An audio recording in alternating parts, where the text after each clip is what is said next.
Thanks for tuning in to the Drive On podcast, where we are focused on giving hope and strength to the entire military community.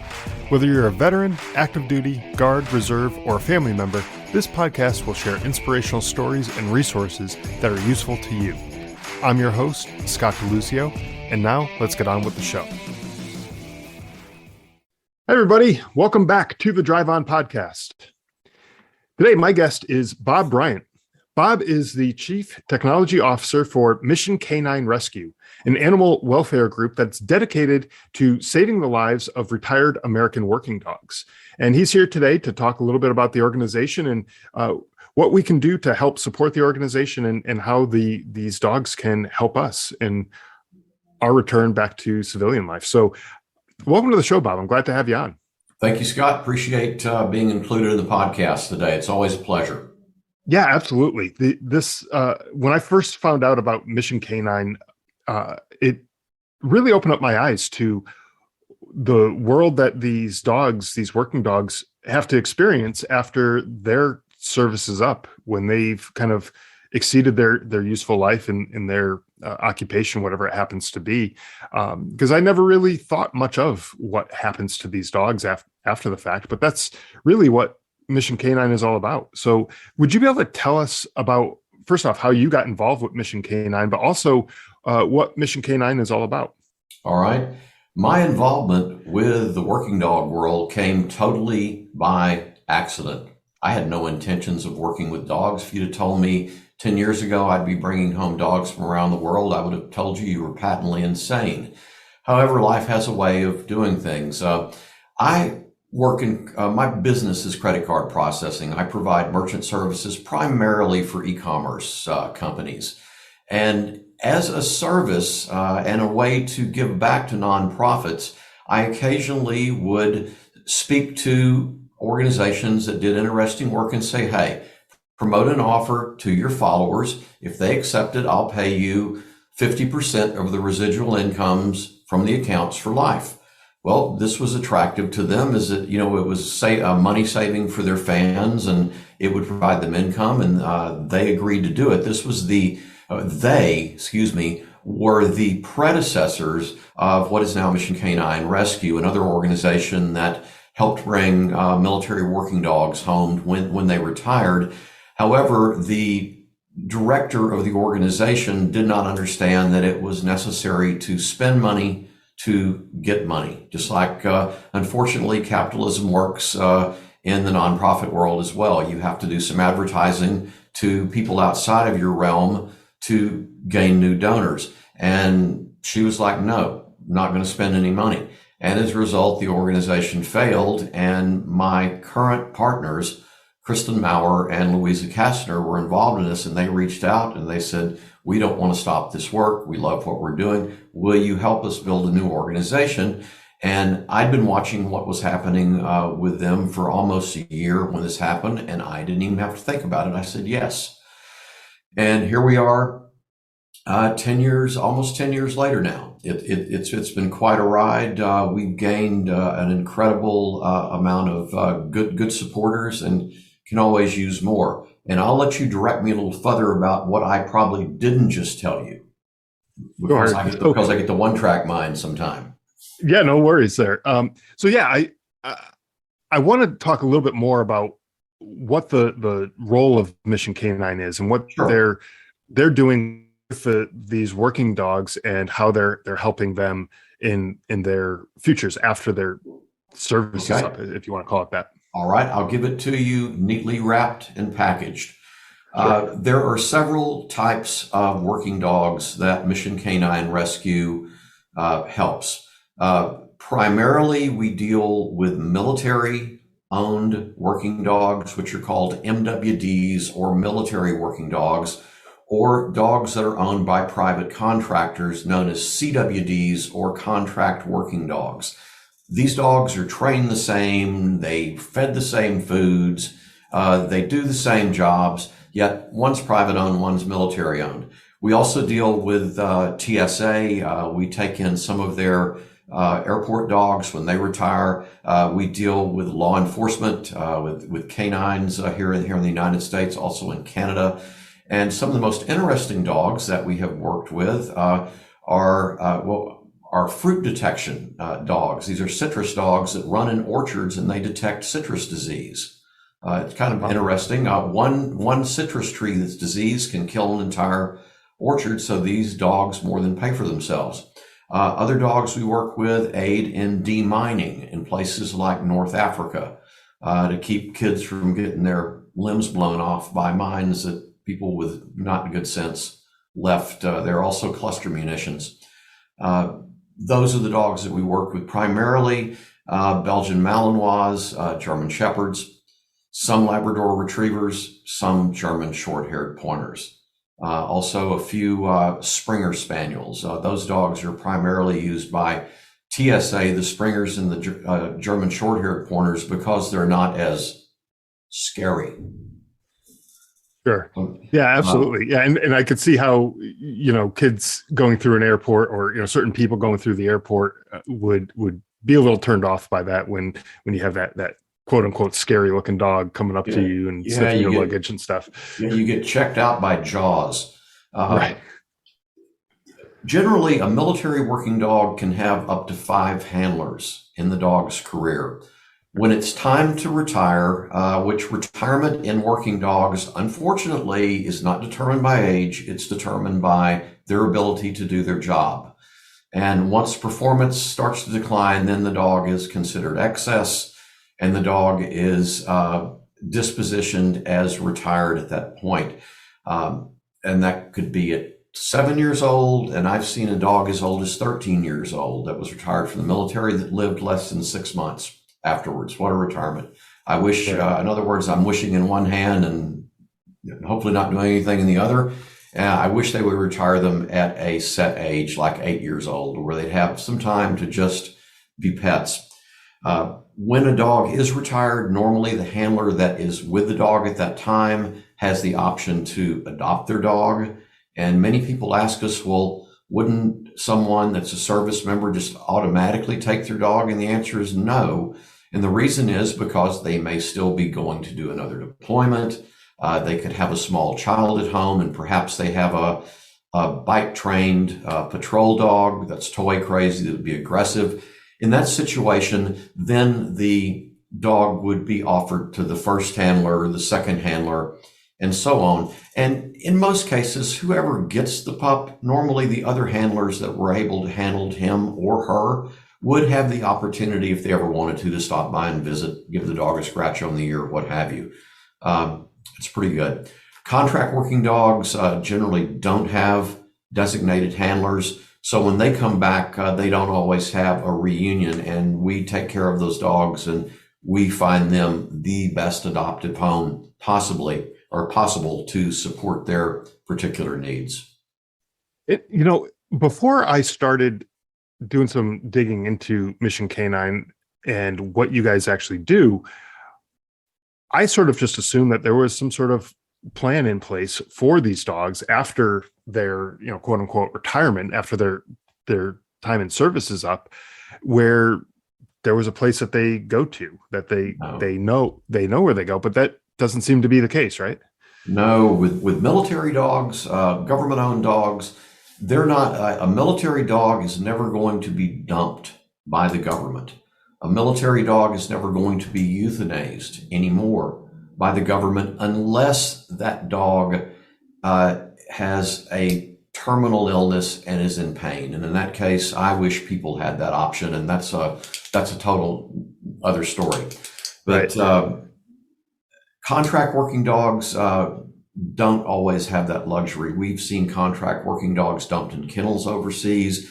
There were 23 dogs that we rescued out of a kennel in Chester, Virginia. I think it was back in 2016. These were Army dogs that were called TED dogs. That's Tactical Explosive Detection dogs. They were quickly trained by a contract company in North Carolina and then deployed to aid in some of the IED removal when all the troop withdrawal was going on from Iraq back in the day. And these dogs were brought there and basically just left.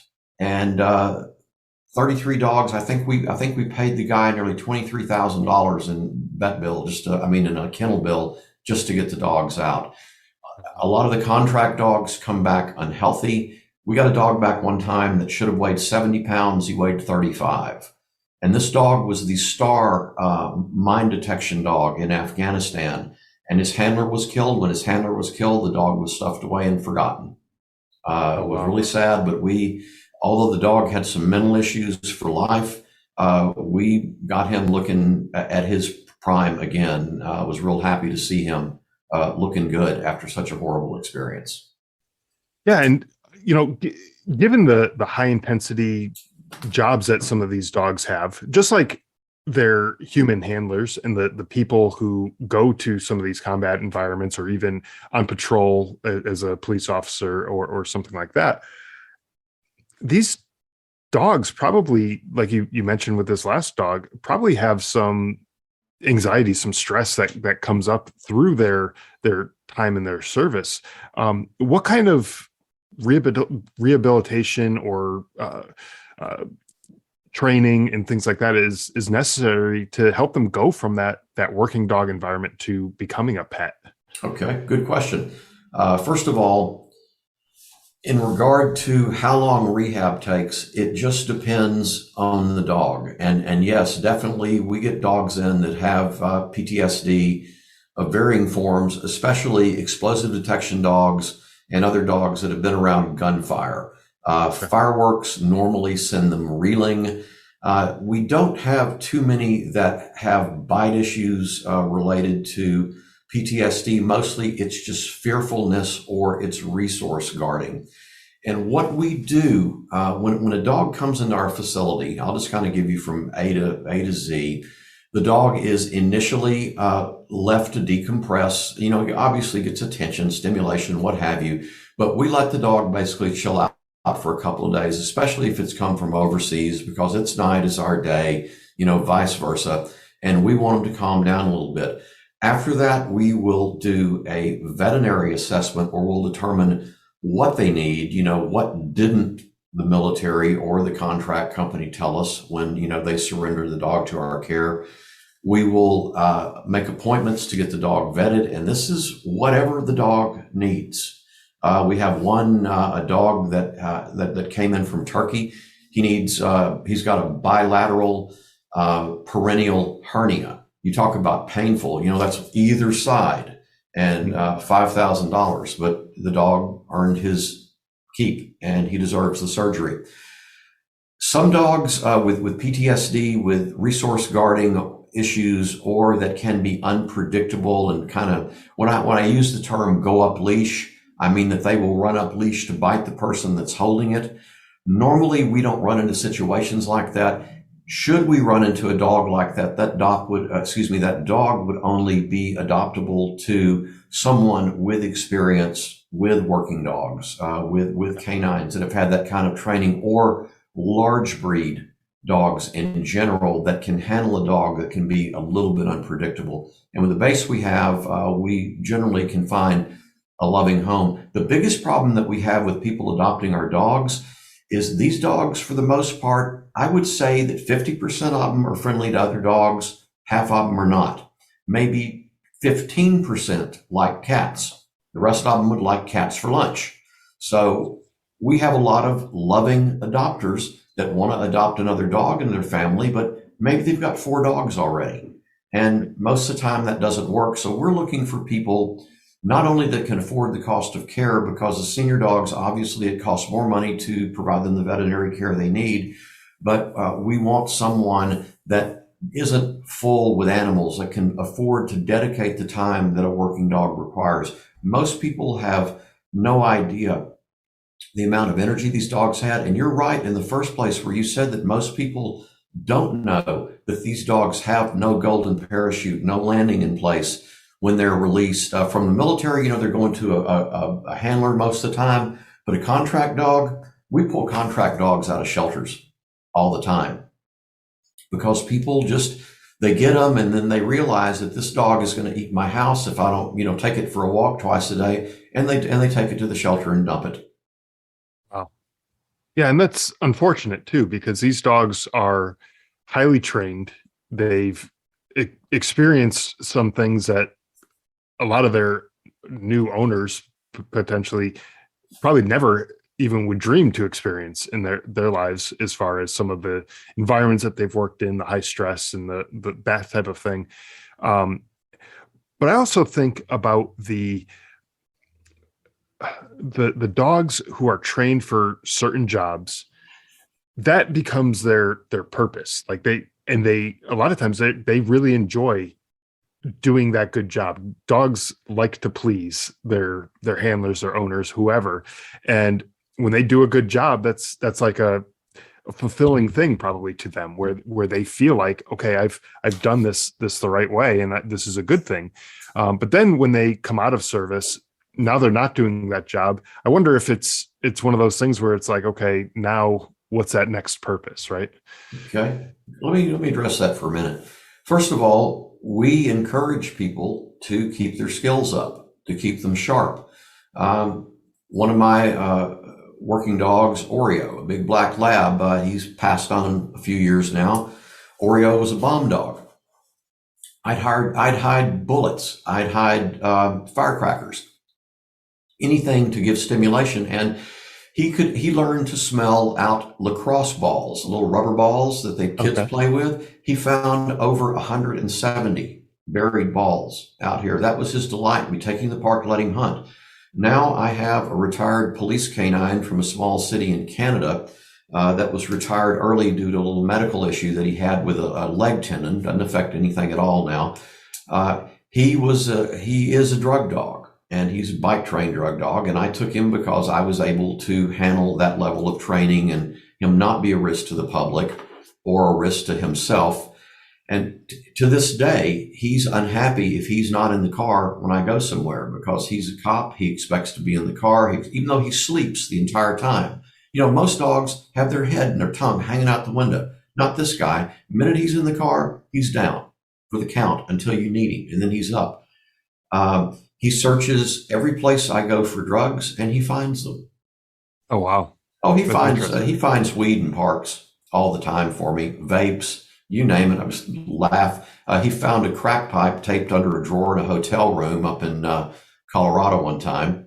And the management and I had an interesting conversation about that. Seems the staff was doing a little partying on cleanup time Oh wow.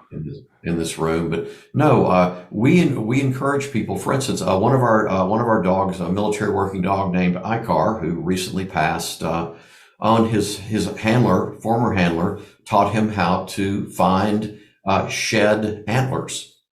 That's big business up where they were in Idaho. He would find elk antler sheds, and that was Okay. his. And he continued to work.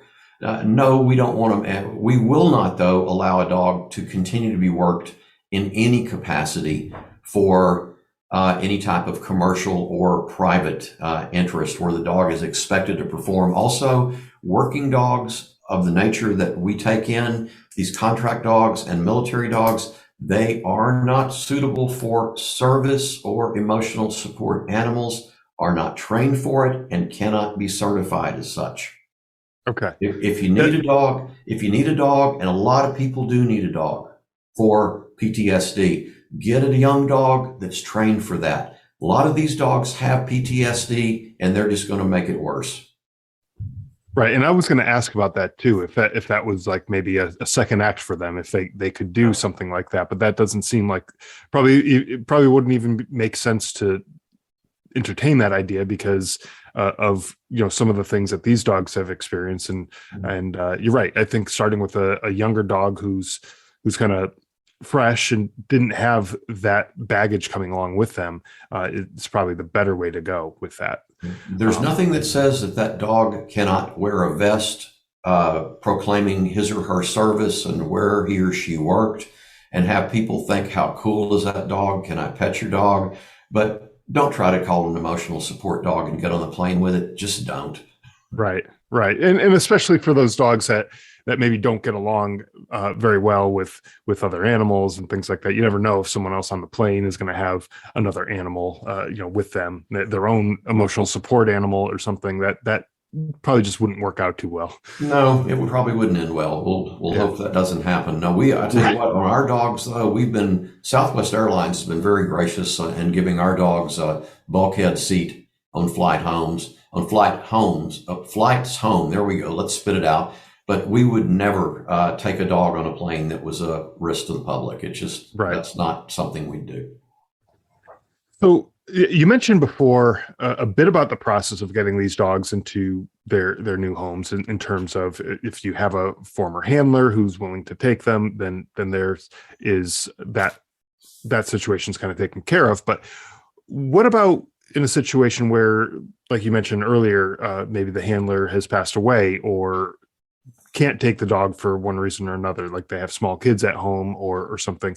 Um, what happens then when who's eligible? Who do you look for? Like what the ideal candidate is in terms of the type of person that would be able to take on one of these dogs? Okay, first of all, the most important criteria is the adopter must be able to afford the cost of needed veterinary care. Uh, if you can't afford to take the dog to the vet, don't apply to adopt. Too many dogs we're sorry, boy, we just don't have the money. If you're not willing to spend the money to provide the dog a good diet, please don't adopt. Don't go buy old Roy at Kmart and think we're going to be okay with it. It's not going to happen. Don't have a house full of pets. Be willing and excited about the opportunity to spend time with the working dog that you want to adopt, to stimulate the dog you want to adopt, to provide the dog with activities, with lots of walks, with outdoor time. Don't adopt a dog and leave it in the backyard. That's not acceptable. We expect these dogs to be, and a lot of people will make fun and say the dog is not your fur child. You get people that consider them children. I don't consider them children. I do consider them family, and I don't make families. Well, I don't know. A couple of my members of my family I might make stay in the backyard, but the dog will stay inside for sure. Right. That's basically what we're looking for. And also, we want someone that has the room. Now, we always get it. Well, I have an apartment. Am I disqualified from adopting the dog? No, you're not disqualified, but you better have plenty of outside time to go do with that dog somewhere. And that may or may not involve a dog park, depending on the nature of the dog. We don't want somebody that works 10, 12 hours a day, or the dog is going to be home alone 8 hours a day. Probably, I would say our average adopter is around 45 to 50 years old, married with maybe one other dog, two other dogs max. Some of them have cats, some don't. Does that answer your question? Yeah, I think so. And you mentioned before too about the continuing to work with the dog as far as like you mentioned the finding the bullets and the fireworks and even some drugs and things like that. I know the handlers when they're actually working with them in their service, they have some specialized training to teach the people, the handlers, how to handle the dog so that they can effectively do that type of job. Is there any sort of training like that? Maybe not quite as intense as the actual handlers are, but is there anything like that for the people who end up adopting these dogs so that they can continue to help them work through that? Yes, we will give them whatever language the dog was trained in, and we will provide them the commands in that language. Most dogs understand a lot more than you think they do. If I tell my canine to lay down, he'll lay down. However, he was also trained in French and German. So if I say coucher, he lays down. We just the general, you need to know the dog's signals. You can tell when a dog is alerting on something by the way the dog will act. If someone is really interested in doing scent work with their dog when they adopt them, it's not necessary that the dog continue to get training in whatever he or she was trained in. It's important that he or she be stimulated in whatever way and played with to where the dog has an enjoyable time. For instance, teach the dog to find tennis balls. My canine delights when I take him. He goes in the back of tennis courts in the woods. He comes out with 2 or 3 every time. In fact, I will unveil his ball finds for the last 2 years soon. I expect there to be close to 400. Oh, wow. He's something Yeah. else. Yeah. But That yes, is pretty amazing. we'll help them. If anything they want to know about, we'll help them know. For instance, if I want him to come to me, do this. He comes. If I want him to come by my side, push down. He does. He comes right there. Or I use the word Fuss. Same thing. Fuss, German word. Yes. Yeah.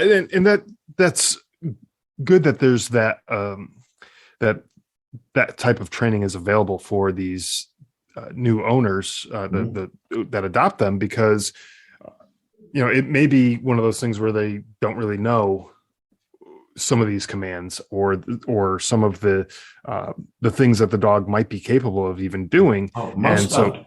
Most yeah, don't.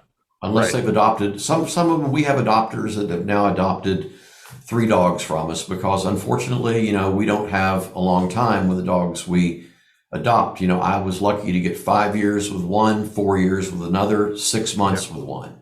You never right. know, but you just make the best of it. Yeah, exactly.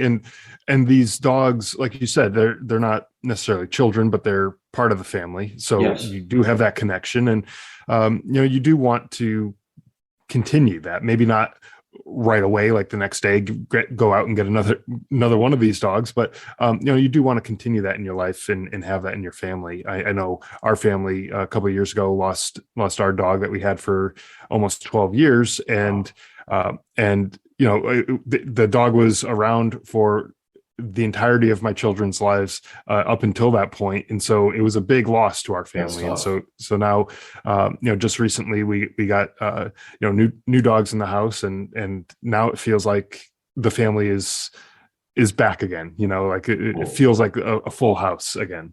And so it's important. And I think with this continued supply of dogs that are coming in from the contractors in the military and the police departments, there's definitely going to be that need. So I'd love to help people understand how they can get involved with Mission Canine and everything that you guys are doing, so that they can help support you in whatever way that they can if they're interested. What are you looking for in terms of volunteers or donations? I know it's got to be expensive to probably rescue some of these dogs especially from overseas, but Right. even locally, it's probably pretty expensive as well. I'll touch on finances at the end of this, but let's talk about volunteer opportunities. As far as hands-on work with dogs, there's not a lot of opportunity unless you have experience with large breeds and dominant dogs. Just because the potential with a new dog to get bitten is there. I'd say it's a 25% chance because you don't know the dog doesn't know you. If you've only worked with little foo-foo, then you could be in trouble. However, we have work days at our ranch. Our ranch is in Magnolia, Texas, which is just north of Houston. We have about 60 dogs in our care now. Too many, and we need some more good adopters. Even though we've got over 1,000 applications, we need more qualified adopters to come and take these dogs and work with them to where we can intake more. We have work days at the ranch from time to time. Soon we're going to be putting in some noise deadening shrubs. We've already in the process of putting in a large fence. And even though we're in an unincorporated area with no restrictions, we don't want to be that neighbor that has all these barking dogs. And the only time our dogs really bark is when either somebody new comes on the property or it's feeding time. And then it's a cacophony of sound from all of them. Volunteers can do that. We have volunteers that we call chief thank you officers that call some of our donors when they give and say how much they appreciate the fact that they've given and that we, are thankful for them. I have other people that help do Facebook fundraisers for us that like to receive our little. We have little coins, kind of like a challenge coin. If you're in the service, you understand what that is. Anybody that does a Facebook fundraiser for us, even if it raises $5, we send them a challenge coin.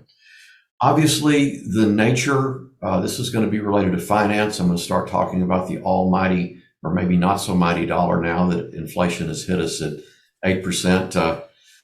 And we accept cryptocurrency too. I'm really not kidding. We do, and people give it to us. Uh, we do close to $2 million a year in donation income.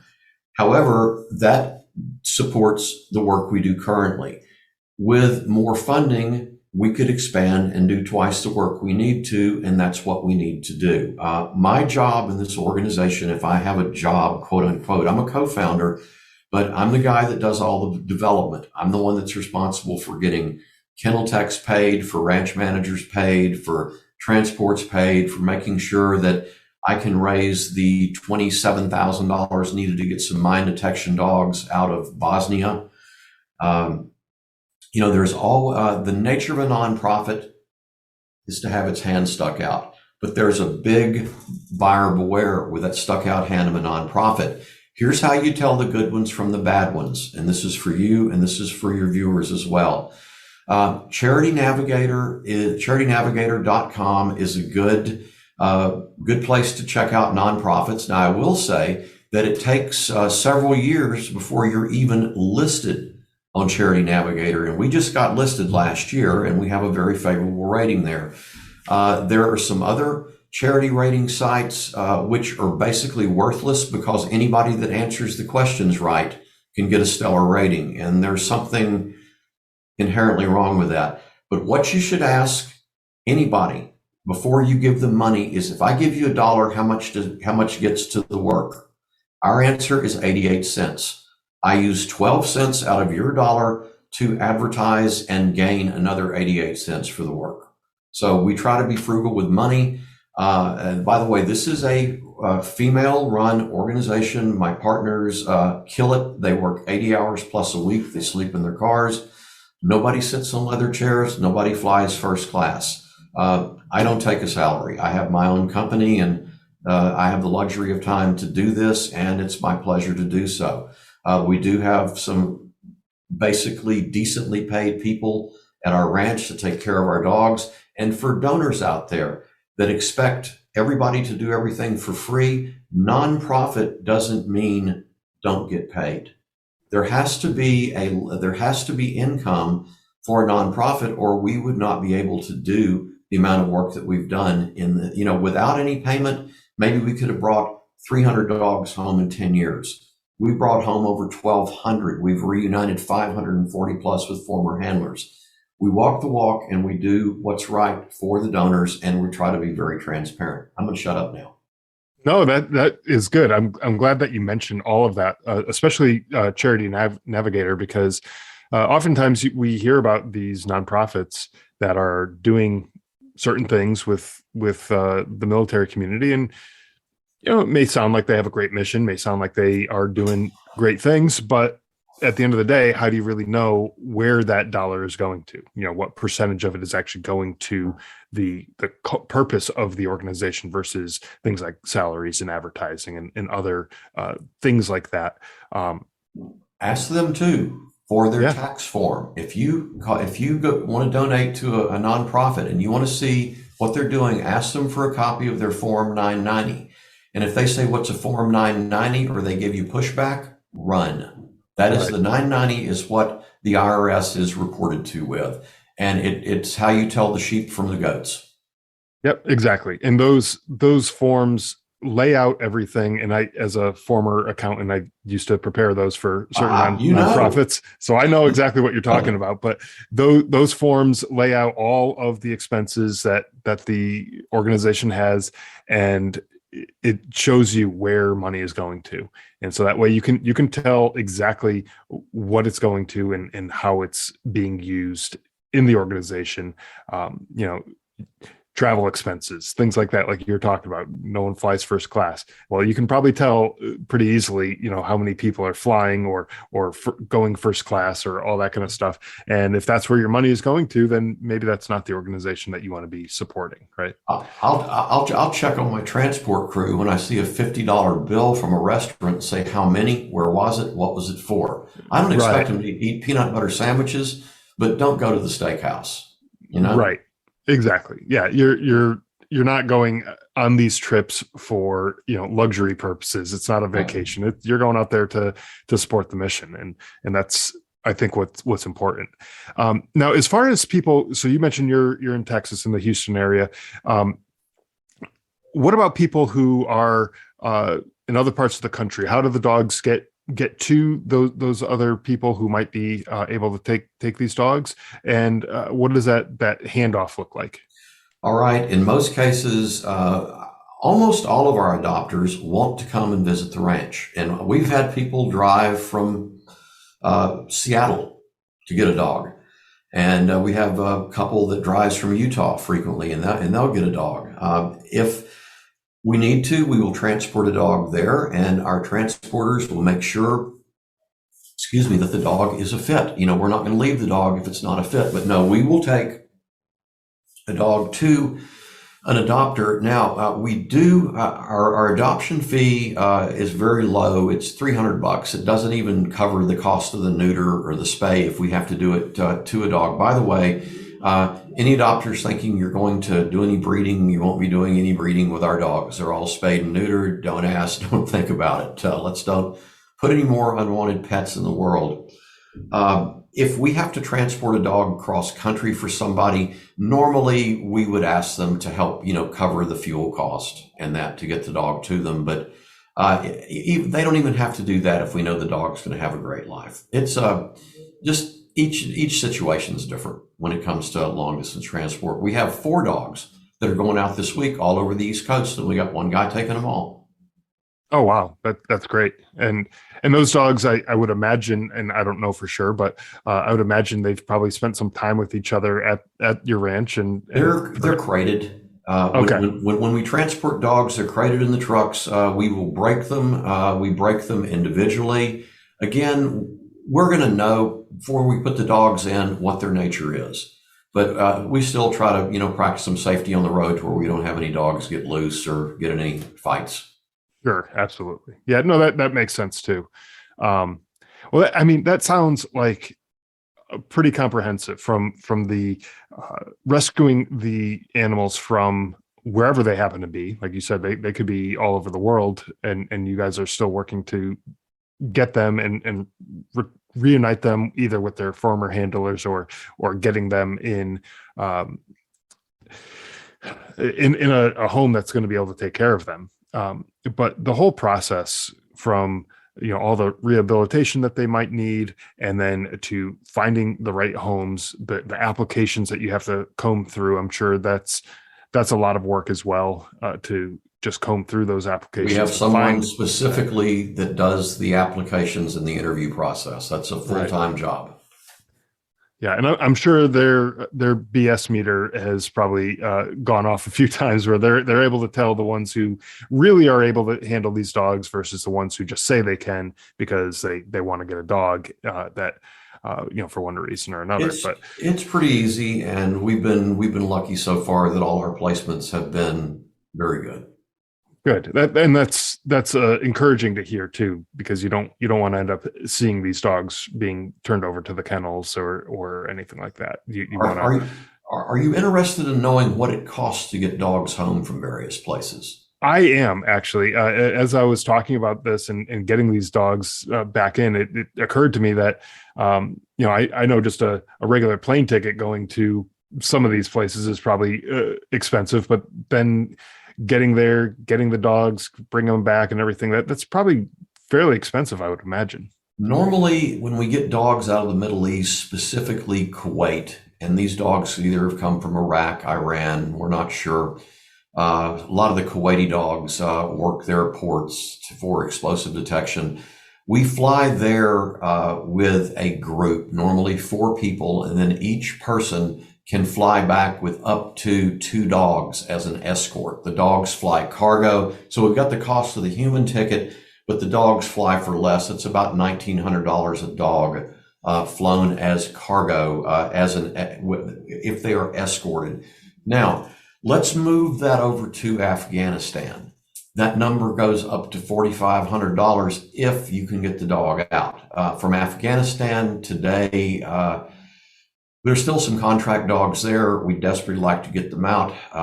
There's still some people there. I hope they get out. Dogs there would have to fly to New Delhi, and then, from there, fly to somewhere in Eastern Europe where they could stay at, not Eastern Europe, but just Europe, to where they could wait out the rabies ban period and then come into the United States at that point.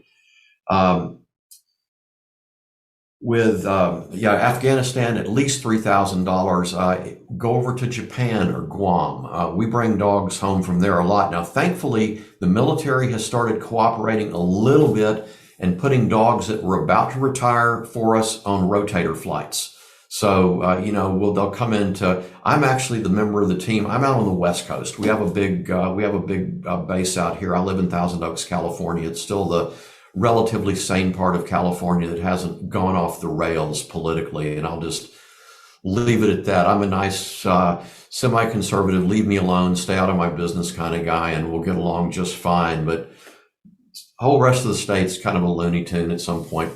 But the Marines flew some dogs down to Coronado Naval Air Station for us a few months ago, brought us 6 dogs there. But other than that, a dog getting out of Japan, $6,000 a pop. Coming from Guam, close to $7,000, because the logistics are just a freaking nightmare to get them home. But we have help from the military now. That's something they weren't doing until recently. We get calls from corporals that needed a dog back from Afghanistan. They don't have $3,000, but they want their dog home. But we've got great donors that will stand up, and we can have those funds in 24 hours if we need them. Well, and that's great too, because like you said, like that corporal on a corporal salary is not going to be being able to shell out that kind of money. They'd probably love to if they had the money, but it would be a stretch for someone in that financial situation. And I know during the Afghanistan withdrawal a few months ago, there were some pictures that were going around of dogs that were crated up, and it just is heartbreaking to see that these dogs are just being kind of left behind, and makes me sick. Almost just forgotten, right? I mean, they're not being taken care of the way they should be, and we should be doing more to get them home and get them into homes that will be able to take care of them. And I still have a business visa for India that's valid until September if we were to have the opportunity to get any dogs out of there. So, I don't know. Afghanistan's gone back to the Stone Age, and I'll just leave it at that. Yeah, that would be hard, especially at this point. Hopefully some of them can make it out, but it's all up in the air right now. So, anyways. It's been a pleasure speaking with you today. I really enjoyed this conversation and learning more about Mission Canine and everything that you guys do. Where can people go to find out more about Mission Canine and help support its mission? All right. We post most of our active things on Facebook. We're simply Mission K9 on Facebook. Also on Instagram, some there. Same thing on Twitter. And our website is missionk9rescue.org. And any of those you can donate at, you can ask us a question. We appreciate support in all forms. Yeah, absolutely. And I will have links to all of those, your social media, your website, and everything in the show notes. So anyone who is interested in getting involved or helping out in any way that they can, please go check out the show notes, click through those links, and do what you can to help support Mission K9. And I'll even have a link to the Charity Navigator site as well. So, like you mentioned, check that out for any of the nonprofits that you're looking to help out and support. But I'll even have the link to Charity Navigator for Mission K9 specifically, so that way you can check that out and see how they're rated and how they are using the funds that they are getting from donations, and that way you can feel confident knowing that your donations are going to the right cause. Well, again, thank you, Bob. I'm glad to have you on and share this organization with the listeners. Hopefully, some people will be able to reach out and help out, and also help out with adopting some of these dogs if they're able to. Scott, you're awesome. Thank you for what you do. I appreciate it. All right. Take care. Thanks for listening to the Drive On Podcast. If you want to check out more episodes or learn more about the show, you can visit our website, driveonpodcast.com. We're also on Instagram, Facebook, Twitter, LinkedIn, and YouTube at Drive On Podcast.